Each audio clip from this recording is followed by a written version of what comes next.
இல்ல போல இருக்க. வாமா, யாரையாவது விசாரிச்சு பாப்போம்.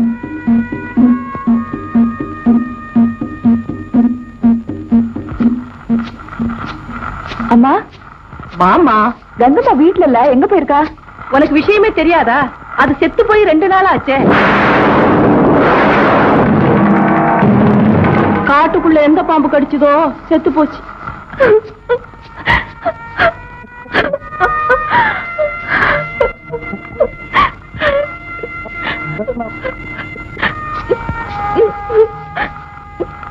ஏம்மா, மண்ணாங்கட்டி இப்ப எங்க போயிருக்கான்?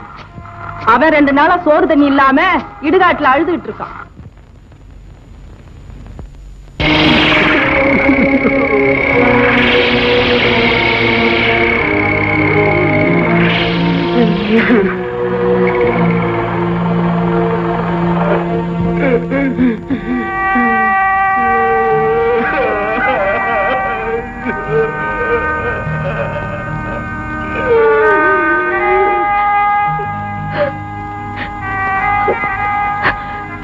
மண்ணாங்கட்டி, கங்கம்மா எப்படிப்பா செத்து போனா?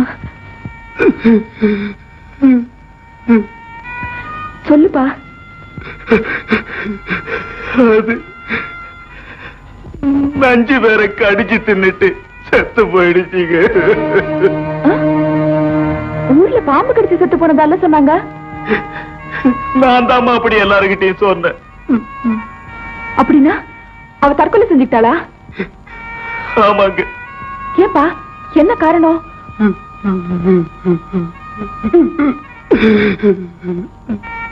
சொல்லுப்பா, என்கிட்ட விவரமா சொல்லு. காட்டுல போய் கடுக்கா பொறுக்கிட்டு வரேன்னு சொல்லிட்டு போன. காலையில போனவ உச்சி வேளை வரைக்கும் வரல. சாயங்காலம் ஆகி போச்சு. அப்போ வீடு வந்து சேரல. எனக்கு பயம் வந்துருச்சு. நான் கங்கம்மாவை தேடிக்கிட்டு போனேன்.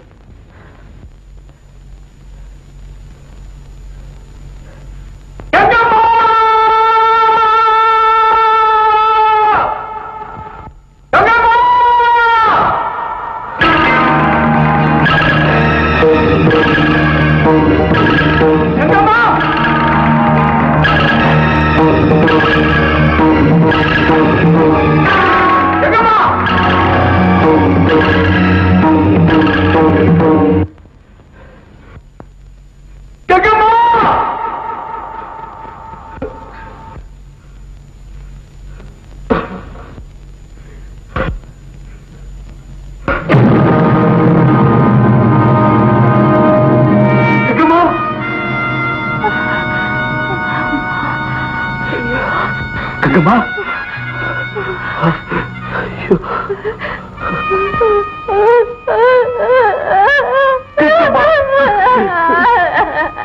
கங்கம்மா, என்னாச்சு உனக்கு? ஏன் இப்படி கிடக்குற?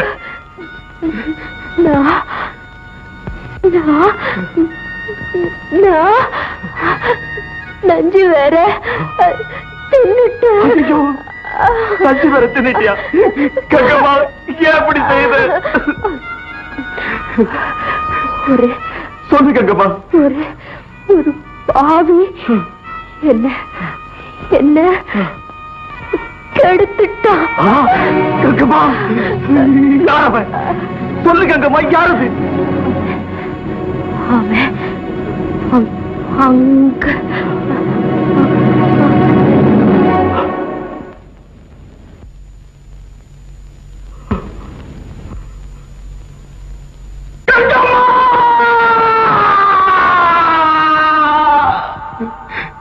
தன்னை கெடுத்தவங்க யாருன்னு சொல்றதுக்குள்ளயா உயிர் போயிருச்சு. ஊர்லயே யாருக்கிட்டயுமே இந்த விஷயத்த சொல்லல. கற்பழிச்சுட்டான்னு தெரிஞ்சா அவ பேர்ல கெட்ட பேர் வந்துருமே. அப்ப போலீஸ்லயாவது சொல்லிருக்கலாமே. கெடுத்தவங்க யாராவது முதலாளிகளா இருந்து நான் போலீஸுக்கு சொல்லிட்டா எனக்கு கூலி வேலை தர மாட்டாங்க, வட்டிக்கு பணம் தர மாட்டாங்க. அப்புறம் நான் கீழாரிங்க போய் பிச்சை எடுக்க வேண்டியது. அடா பாவி, இதுக்கு பயந்துகிட்டா பேசாம இருந்துட்டேன். அப்படி வேண்டிய தேவையில்லை. நான் இப்பவே போலீஸ்க்கு போய் இந்த விஷயத்த சொல்லிடுறேன். ஐயோ, போலீஸுக்கு சொல்லிடாதீங்கம்மா. காலை விடுப்பா. சொல்லிடாதீங்கம்மா, தயவு பண்ணி போலீஸுக்கு சொல்லிடாதீங்கம்மா. ஐயோ, எழுந்துருப்பா, காலை விடு. நான் சொன்னா கேளு. போலீஸ்க்கு சொல்லல, எழுந்துரு.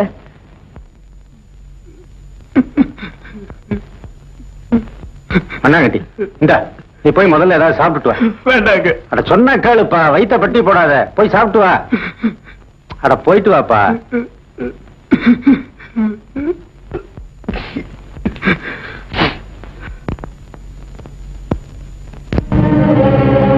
கங்கம்மா, நீ சமாதிக்குள்ள மறைஞ்சிடலாம், ஆனா உன்னை பத்தின உண்மைகளை சமாதிக்குள்ள மறைய விட மாட்டேன். அதை வெளியே கொண்டு வந்தே தீருவேன். I will expose the truth. இன்னைக்கு நீ அவளை என் கூட அனுப்புற, இந்த மலையில நீ வாழ முடியாதா? இது மாதிரி என்னைக்கு மாட்டிக்கு போறோமோன்னு கண்ணி கிழிஞ்ச பொண்ணுங்க எல்லாருக்குமே மனசு திக்கு திக்குன்னு அடிச்சிட்டு இருக்குமா.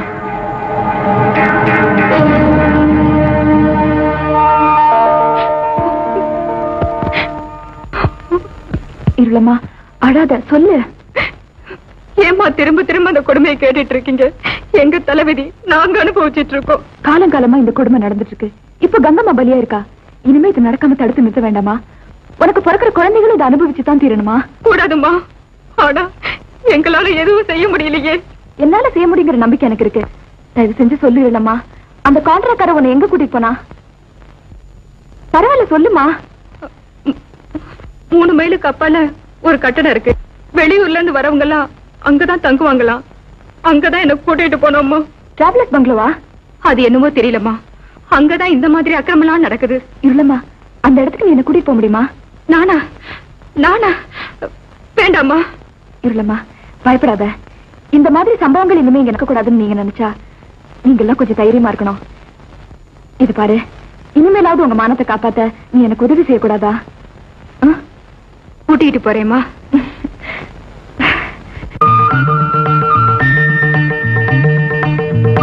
இதுதாம்மா அந்த பங்களா. அந்த கான்ட்ராக்ட்கார படுபாவி கங்கம்மாவை இங்கதாம்மா கூட்டிட்டு வந்திருக்கணும். சரி வா போய் பாப்போம்.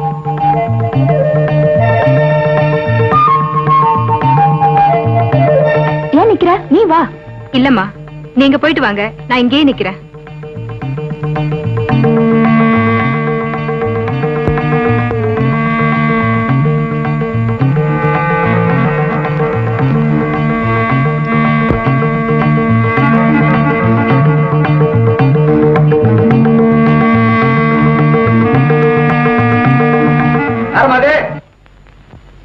என்ன வேணும் உங்களுக்கு? ஒண்ணு இல்ல, இங்க 2 நாள் தங்கறதுக்கு ரூம் வேணும். இங்க தங்கறதுக்குலாம் ரூம் கொடுக்க மாட்டாங்க. ஏன்? அதிகாரிகளுக்கு தான் ரூம் கொடுப்பாங்க. இல்லன்னா எம்எல்ஏ இருந்து லெட்டர் வாங்கிட்டு வரணும். அப்படியா? இங்க எந்தெந்த அதிகாரிங்க தங்குவாங்க? யாரு? கலெக்டர், ஆர்டிஓ, காட்டுலாக்கு அதிகாரிங்க எல்லாரும் தான் தங்குவாங்க. ஃபாரஸ்ட்ல கான்ட்ராக்ட் எடுக்கிறவங்க தங்குவாங்களா? தங்குவாங்களே. சமீபத்துல இங்க யாராவது தங்குனாங்களா? இது 1 மாசமா பங்களா பூட்டி கிடக்கு. நிஜமா சொல்லு. ஏமா உங்களுக்கு வேற வேலை கிடையாதா? ரூம் இல்லைன்னு சொன்னா போக வேண்டியதானே? யாரு தங்குறா உங்களுக்கு என்ன? போமா.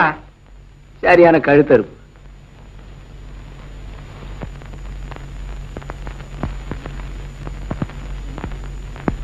என்னம்மா?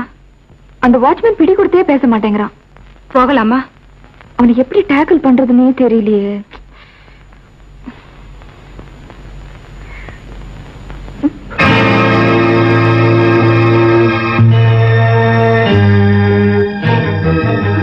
இருமா, இது நான் சந்தையில கங்கம்மாவுக்கு வாங்கி கொடுத்த வளையல். கங்கம்மா இந்த பங்களாவில் தான் கிடைக்கப்பட்டிருக்கணும். இந்த ஒரு ஆதாரம் போதும் எனக்கு. எப்படியாவது உண்மையை கண்டுபிடிச்சிருவேன். உண்மையை கண்டுபிடிச்சிருவேன். எலை குலமேஸ்வரி, என்ன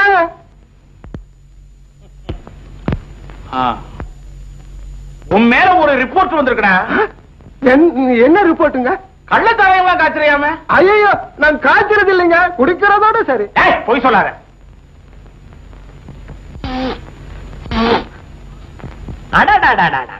வாடகை பிரம்மாண்டா. மோந்து பார்த்தாலே போத வருது. உன் கை திறமைய தனிதான். ஆபீஸ்ல இருந்து அதிகாரிக்கே வர போறாங்க.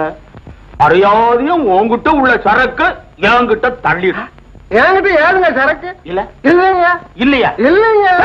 அவங்களே வந்து சோதனை போட சொல்ற. ஒரு சொட்டு சாராயம் இருந்தாலும் 6 மாசம் உள்ள இருக்கணும். அவ்வளவுதான்.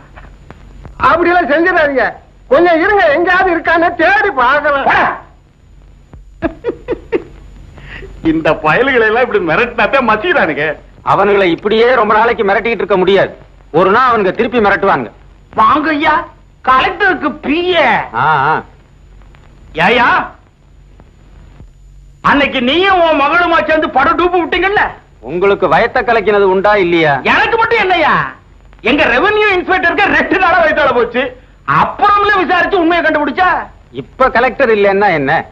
நாளைக்கே என் மக ஐஏஎஸ் பாஸ் பண்ணி கலெக்டரா வந்துடுறா. அவன் இப்படி ஊரை சுத்திக்கிட்டே இருந்தா கலெக்டர் ஆன மாதிரி தான்.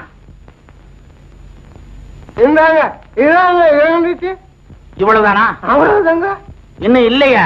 ஒரு சொட்டு கூட இல்லையா? இவங்களை இப்படி மிரட்டியே காரியத்தை சாதிக்கிறீங்களே, இது நல்லா இருக்கா? ஆட சும்மா இருக்க. நீ இவங்களுக்கு கஷ்டப்படுறதே தண்டா. திருட்டு புயலுங்க. வீட்டுக்கு வீடு கறவை மாடு வாங்கி கொடுத்தோமே, என்ன பண்ணானுங்க? வித்து விட்டானுங்க. ராஜு, அப்படியா? நீங்க ஒண்ணு, அவர் சும்மா சொல்றாருங்க. வீட்டுக்கு 800 ரூபாய்க்கு கறவை மாடு வாங்கி கொடுக்கணும்னு திட்டமுங்க. ஆனா இதுங்க என்ன பண்ணினாங்க? கேரளாவுக்கு போற அடிமாட்டை 150 ரூபாய்க்கு பிடிச்சாங்க. வீட்டுக்கு வீடு கொண்டு வந்து கட்டினாங்க. அந்த மாடுங்க தீனி எடுக்காம 2 நாள்ல செத்துடுச்சுங்க. பாக்கி பணத்தை இந்த அதிகாரிகள் பங்கு போட்டுக்கிட்டாங்க. போய் சொல்றானுங்க பாவி பயலுங்க. அந்த மாட்டை கறக்கவே இவனுங்களுக்கு தெரியல. ஒரு காம்பை 2 கையாலையும் புடிச்சு தொங்குனாங்கன்னா அந்த மாடு சாகாம என்ன பண்ணும்? குலமேஸ்திரி என்னங்க? வரட்டுமா? வாங்க. அதிகாரிகளை 4 நாளைக்கு இந்த பக்கம் வரவேணாம்னு சொல்லி போடுறேன். கவலைப்படாத. வரட்டுமா? போயிட்டு வாங்க. உள்ள போய் சரியான ஆளியா. இங்க ஒரு அரசாங்கமே நடக்குது. இவங்கெல்லாம் இப்படி இருக்கிற வரைக்கும் இதுதான் நடக்கும். உங்க நிலத்தை பறிமுதல் செய்தாங்க, பொறுத்துக்கிட்டீங்க. உங்க உழைப்பு சுரண்டி உங்களை எல்லாம் அடிமை கூலிங்களா மாத்தினாங்க, அதையும் பொறுத்துக்கிட்டீங்க. உங்களை எல்லாம் புழுக்களை விட கேவலமா நடத்தினாங்க, அதையும் பொறுத்துக்கிட்டீங்க. உங்க பொறுமைக்கெல்லாம் ஒரு எல்லையே இல்லையா? என்னமா சொல்றீங்க? உங்க பொறுமைக்கு ஒரு முடிவு கட்டணும்னு சொல்றேன். உங்க பொண்டாட்டிய ஒருத்தன் இழுத்துட்டு போறான், அதை கேட்க கூட நாதி இல்லாம இருக்கீங்களே, அதுக்கு முடிவு கட்டணும்னு சொல்றேன். ஐயோ, இது ரொம்ப நாளாவே இங்க நடந்துகிட்டு இருக்குமா. சகஜமா போச்சுமா. எது சகஜம்? சிட்டுக்குருவி மாதிரி சுத்திட்டு இருந்த கங்கம்மா பாம்பு கடிச்சு செத்து போலன்னு உங்களுக்கு எல்லாம் தெரியுமா? ஐயோ வேண்டாமா, சொல்லிட்டாதீங்கம்மா. மண்ணாங்கட்டி சும்மாரு, பயந்துட்டு இருந்தது போதும். கங்கம்மாவை ஒருத்தன் கற்பழிச்சுட்டான். அவமானம் தாங்காம அவ தற்கொலை பண்ணிக்கிட்டான். ஊருக்கு அப்பால இருக்க பயணிகள் விடுதியில யாரோ ஒருத்தன் அவளுக்கு இந்த கொடுமையை செஞ்சிருக்கான். அதுக்கான ஆதாரம் என்கிட்ட இருக்கு. இப்ப சொல்லுங்க, உங்க இனத்தை சேர்ந்த பெண்கள் இப்படித்தான் உயிரை விடணுமா? இதை நீங்க தட்டி கேட்கலன்னா ஆம்பளைங்க சொல்லிக்கிறதுக்கு உங்களுக்கு என்ன யோகியதை இருக்கு? அம்மா, இந்த விஷயம் எதுவுமே எங்களுக்கு தெரியாது. மண்ணாங்கட்டியே எங்க கிட்ட சொல்லல. இப்ப நாங்க என்ன செய்யணும் சொல்லுங்க. அவளுக்கு எடுத்தது யாரு? நிச்சயமா பங்களா வாட்ச்மேன் கோவிந்தசாமிக்கு அது தெரிஞ்சிருக்கும். எல்லாரும் ஒன்னா சேர்ந்து போய் அவங்க கிட்ட உண்மையை கேட்போம். எல்லாரும் புறப்படுங்க. பொண்டுங்க பிள்ளைங்க ஒருத்தரம் பாக்கி இருக்கப்படாது. புறப்படுங்க.